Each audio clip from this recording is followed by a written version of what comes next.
Greetings and welcome to In Depth. I'm Dike Rostant. Queen's Hall is the place to be on Sunday the 10th of March. Our colleague Simmy De Trini is hosting the second edition of her show Stand Up for Something. Now here is the LOL or Laugh Out Ladies edition. But we find out all about that as well as so much more as she joins us right now.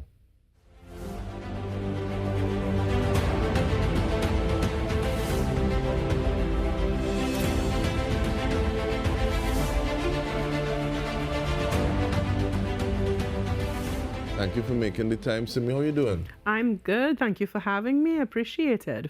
Now tell me what's going through your mind after you finish the first one, Stand Up for Something, and okay, you're alive, nothing abundant, and what's going through your head for somebody to say another one? Well, I was pleasantly surprised last year. The turnout was phenomenal. We had a really good reception to the show for Stand Up for Something at Queen's Hall last year. And I actually had a second show in August, which was Stand Up Down South in Naprima Bowl. So now this is my third attempt. I'm feeling like a bit more confident in the bigger spaces and having the audience and actually having people turn up, which is really always a surprise. It'll be like, oh, people come? Oh, thank you, appreciate it. But it's a good feeling to know that my productions are being appreciated in the Trinidad and Tobago landscape, and especially as it's stand-up comedy, but comedy with a little bit of a difference. And when you say difference, what do you mean? I feel as though, for me at least, stand-up comedy, I like to put in a bit of a feel-good vibe. I feel for a very long time, stand-up comedy in Trinidad and Tobago has always been, and they sell it like this, come see the latest bacchanal, drama, commerce. And I am so not a drama and bacchanal and commerce person. I am more about uplifting people and just relatable events and things that are observational humor. So if you are familiar with my work on social media, you would know I would do a lot of observational comedic bits. I have a little spice moments too in the mix, but all things considered, it's never punching down on people. I'm not a person that enjoys roasting in that sense too much. So I keep it within that space. And I always feel, especially when I'm doing the stand-up for something, there has to be this value component to it where it's meant to improve people's outlook. You should be able to come to the show whether you are having issues with depression or maybe you're having something happening in your personal life that has you feeling down, and come out and feel good when you're leaving. That's the goal there. And I appreciate that because there's sometimes I watch some specials and I'll be like, if I was that person, because to start off with, I don't feel that I ever going to be in a front row for anything like this. But you could be in the front row by me and you're safe. Okay. You're safe. I'd be like, how they telling that if that was me, I think I might have want to fight. So me too. That's why I wouldn't really appreciate that. But one of the things I appreciate about you is that you share. And you were sharing a conversation that you had with someone who was saying, but I didn't know that they still do this. And it makes me want to ask about the process of building a brand and creating an audience to follow you.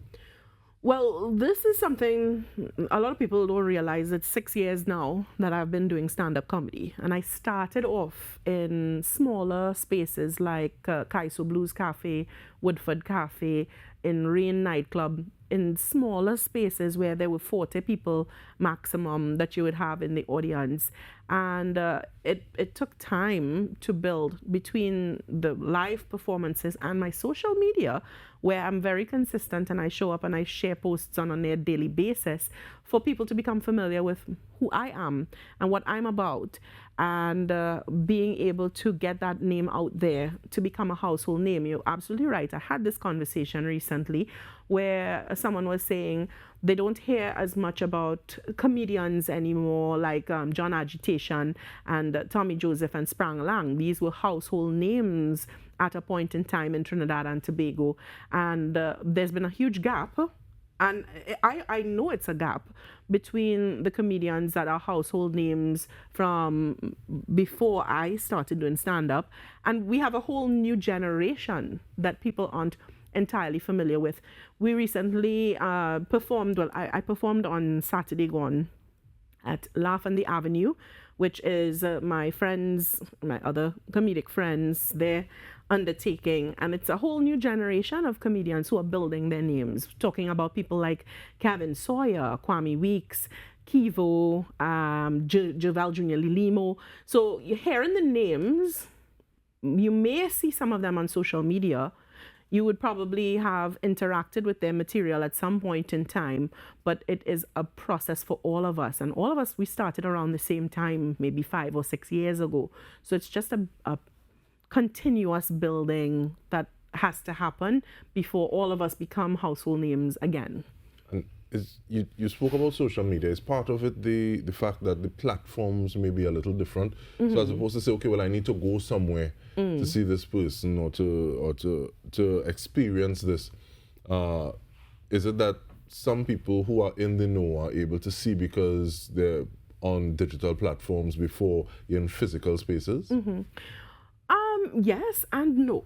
So here's something that I realized. I'm a writer first and foremost, right? Remember, that's my background. I was a journalist at Express for almost a decade.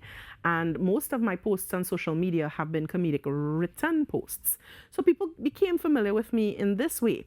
I only started sharing clips of my stand-up comedy in the last month. Never shared it before. And so I have, like just yesterday, I went on TikTok. I dropped a clip and it jumped to 2,000 following, like 2,000 people. I went from 6,000 to 8,000 on TikTok in a day. And I said, whoa, okay. So yes, in the sense that people know me for the written comedic things, and they're familiar and they know this is what I'm doing. And they know, in essence, that I'm a stand-up comedian, but they may not have seen what I do. So there's this almost like a divide. I actually had a friend reach out to me and say, you know, I know you just do it, but I never really see it. And now I saw the clip and I'm now willing to come out. And it's almost like, so you was doubting me. You thought I was just writing funny things. And so, again, all part of the brand building and moving in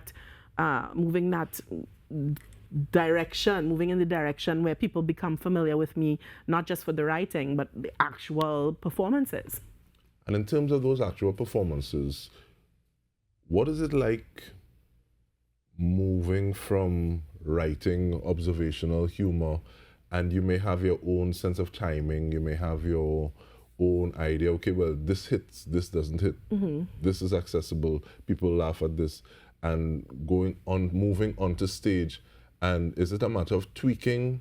So how close is the writing to performance? The writing is critical. A lot of people who I think still have this feeling in their mind that, you know, you could just walk up on stage and start to tell jokes and people will laugh. And then they try it and they realize very quickly, no, that's not how it works. So most of the comedians that I work with now and other comedians, we write first and we test before we go to the main stages. So I still do performances at the smaller bar spaces.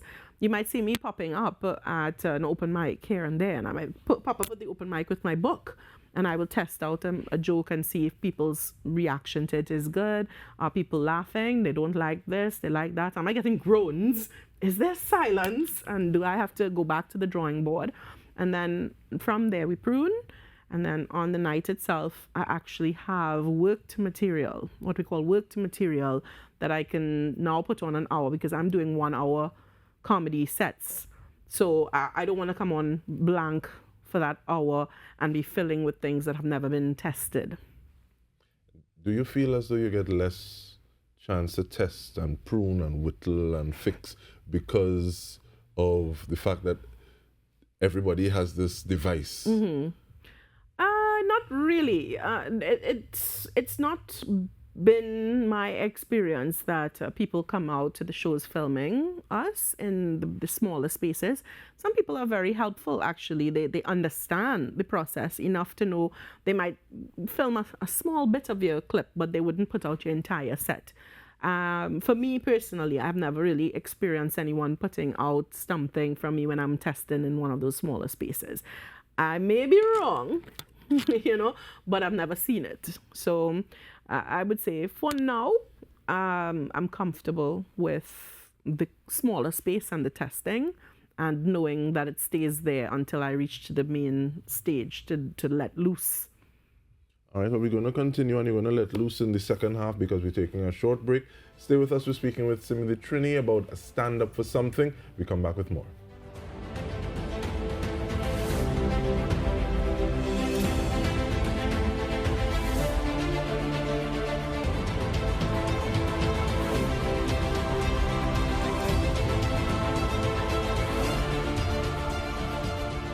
Welcome back. We are speaking about Stand Up for Something. We're doing so with Simmy De Trini, and it is on the 10th of March. So that is one piece of information we know about it. I know you spoke about observational humor. The humor have a certain level. We must leave home the kiddies. This is not Dora the Explorer. This is not for children. I have said it over and over again. People, when we're doing stand-up comedy, you have to kind of put it against what you know as stand-up comedy. Think Dave Chappelle, think Kevin Hart. We're trying to reach the international standards of stand-up comedy. So that means you might hear a little loose word, you might hear something pass that you wouldn't want your child necessarily exposed to. It is for adults, and it is shaped for adults. It's an adult experience. This is the Laugh Out Ladies edition. It's International Women's Day that we're celebrating. And for the most part, I have been marketing it in a way that I'm trying to get women to come out, those girls' night out, ladies' night out, so that we have a more mature women's experience that can be shared. Because there are things that I feel as women, we don't always talk about certain aspects of motherhood. There are certain aspects of being a girlfriend or being a wife or dating and relationships, and even sex and sexuality that, again, it's funny to me, it will be funny to them, but they might be like, oh my gosh, I don't think my 12-year-old is right at that point where they should be hearing this kind of content. Now, you said that fellas could sit down in the front seat and feel safe. Yeah, safe. Even while marketing it, having ladies come out in girls' lime and this kind of thing? The show is for ladies and the men who love them. So again, I'm very careful when I'm doing my material to not punch down on men. This is not a man bashing thing where we come out and we spend the entire time just bad talking man and saying man is dog. No, it's not that kind of show. In fact, I feel, based on the feedback that I got from last year's show, which was again around International Women's Day and my entire set, we have repeats. Some of the men are coming back. Some of the men were the first to reach out because they get an inside information kind of vibe going on as to women's mental point of view. And it's like a hybrid. They get advice, suggestions, how to work with a relationship. And it's really good for men who also, like, they may be in a relationship and they're thinking to themselves, well, what can I do to spruce things up? And I'm a big believer. You could be married for how many years? You should still be dating your wife. And where do you carry her? For food? Okay, no problem. You could do that all year long. But how often do you get the opportunity to bring your wife out and see her let loose, laugh that scandalous laugh? By the end of the night, bet you going home in that car with a happy woman. I know every man going home with that happy woman, coming back out to my show the following year like, we're doing this for sure. And it's always nice to get a point of view and from the vantage of the stage where it's not as though someone is telling it to you right there, so you're kind of on the back foot defensive, so you're able to open yourself up and access it with a different frame of mind. But in terms of accessing the journey towards the 10th of March, what has that been like for you thus far in terms of looking at the business aspect of the art and then looking at the art as a business. So, because I hear you're very involved. Yeah. Listen, I'm too involved. I am too involved because there are things that I know that I need to delegate and I need to be able to have the opportunity to hand over, but I'm still very, very attached to what the final product looks like, feels like, sounds like. I am a perfectionist in certain ways. I am not the easiest person when it comes to getting exactly what I like. So when you are that kind of person, there are things that you realize you just have to do it yourself. And I feel like because of that, I have been very hands-on with how I'm doing my marketing, what I'm putting out in terms of my ticketing information and who is handling the PR. I'm doing the PR. I'm also doing the press releases because, again, I'm a writer. So a lot of those angles I'm covering, and I'm also overseeing the back end. Now, the other side of things is this is a production that I felt I've observed something. Going to other international women's events, and this is by no means a bash, I observed on the back end of things, a lot of the jobs and things that were being handled were male-owned businesses. And I felt in this instance, even though I do manage a lot of the things and I have my hands in many different pots, I opted to work with mostly women entrepreneurs. So everybody who's handling things, my front of house coordinator is Sharice Barkley from Cocoa in the Sun. My stage manager is Louris Leasing. Every area that I could possibly fill with a woman, I filled with a woman, because I feel like it's important for us to not just talk the talk about empowerment. It's important for us to walk the walk and put that money in as many women's pockets as possible out of a show like this. So I do have a lot of things happening at the same time, but I am also balancing it off with getting a team around me of women who are competent and capable. So by next year, I should be able to now rock back and say, well, you all had 2 opportunities to work with me on this particular show. Go forward. You all know what we have to do, and we should be able to just run smoothly.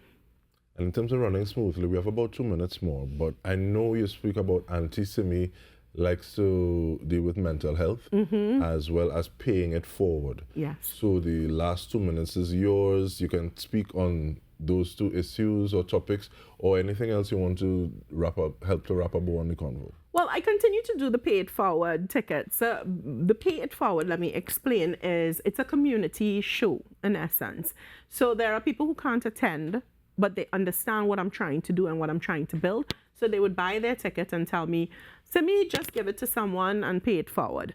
And because of that, I have a stack of tickets that I usually have that I'm observant on social media. I look at what people are sharing. And some people, you might see a post come up, they may have lost a relative within the last year, people who lost their job and can't afford to come out to the show at this time, people who may be experiencing depression or going through something. People going through it out here, in different ways. And I try to reach out to them and let them know, okay, I would like you to come out for an experience. I want you to come out and relax and enjoy yourself. And don't worry, I got you. And from past experience for the last 2 shows, the most beautiful thing, some of the people who received Pay It Forwards from my first show enjoyed it so much that they full circled, came back and were able, in one instance, a lady came and she's like, you gave me a ticket last time and I came out and I was going through, she had a surgery and she was down for a while. And she came back and actually bought like 6 tickets for her whole family to come out to this show. And I said, wow, okay. And it's seeing it go full circle where people really genuinely enjoy themselves enough to say this is a product or production worth spending their money on and paying it forward too. And with that, we want to wrap it up, but we want to thank you so much for the work that you have done thus far and continue to do. And we're looking for those big stages that you're talking about. Simmy One De day, Trini, we hope. yeah, people talk about decree and declare. Yeah, but on the behalf of the entire TTT News team, this has been In Depth with me, Dike Rostant. Thank you so much for tuning in.